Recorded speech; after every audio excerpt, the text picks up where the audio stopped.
The Gentle Heart of Meera, in a sleepy village nestled between golden fields and quiet hills, where the sun seemed to rise a little slower, and the moon lingered longer in the sky, lived a little girl named Meera, whose heart beat louder with love than most could ever hear. A child born not to riches or power, but to a family of simple farmers who measured wealth in moments of laughter and acts of kindness.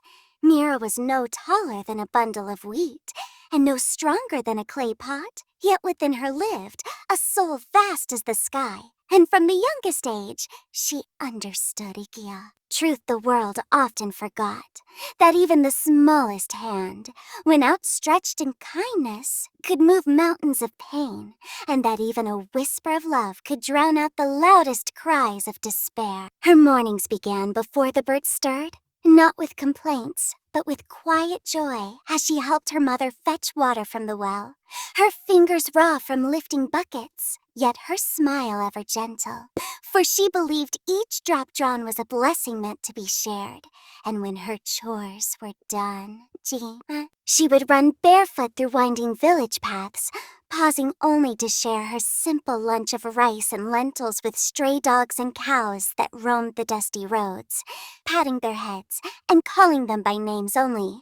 She remembered, names that gave them identity, warmth, and the feeling of belonging. And the villagers watched this tiny girl as she went from door to door each day, offering help to elders who struggled with aching backs or faded eyes, carrying groceries, reading letters aloud, combing tangled hair, all with no expectation but the joy of being useful. Meera's presence was like a balm to those around her. And yet, what made her even more special was her ability to listen. She listened not just with her ears, but with her soul, holding the pain of others like sacred treasures, never mocking, never interrupting, only nodding with understanding far beyond her years. And slowly, the village began to shift because of her. Old feuds faded as people remembered how it felt to be loved. Neighbors who once turned their backs now turned toward each other.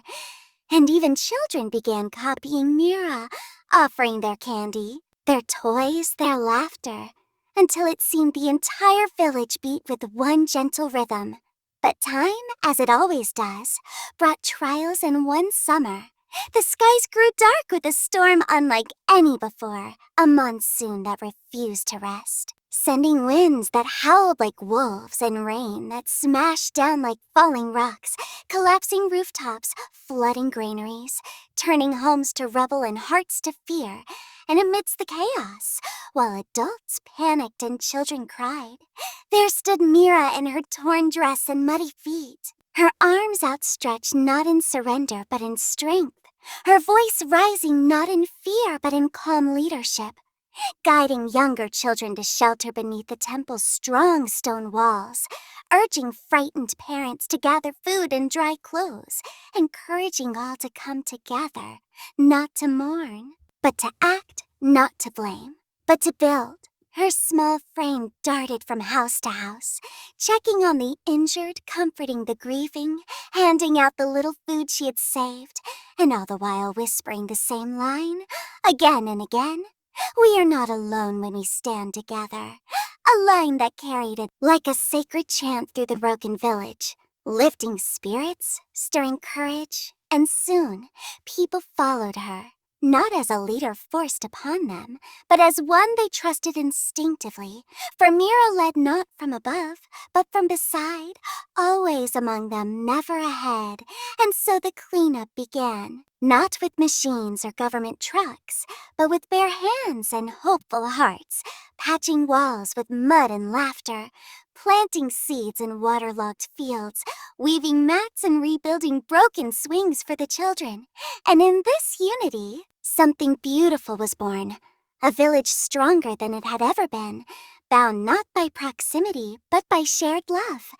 And when weeks later an official from the district arrived to assess damages and offer aid, he found not a place of despair, but one of harmony, and was moved to tears when he learned that it was all sparked by a child named Meera. He asked to meet her, And when he did, he offered her a full scholarship to a prestigious school in the city, an opportunity most children in the village could never dream of.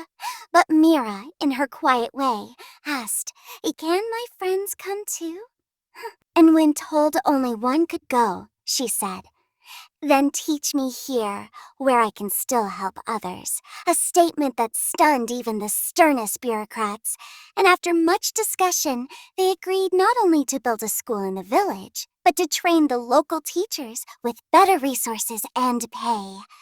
All because of one girl's selfless love. But Meera didn't stop there.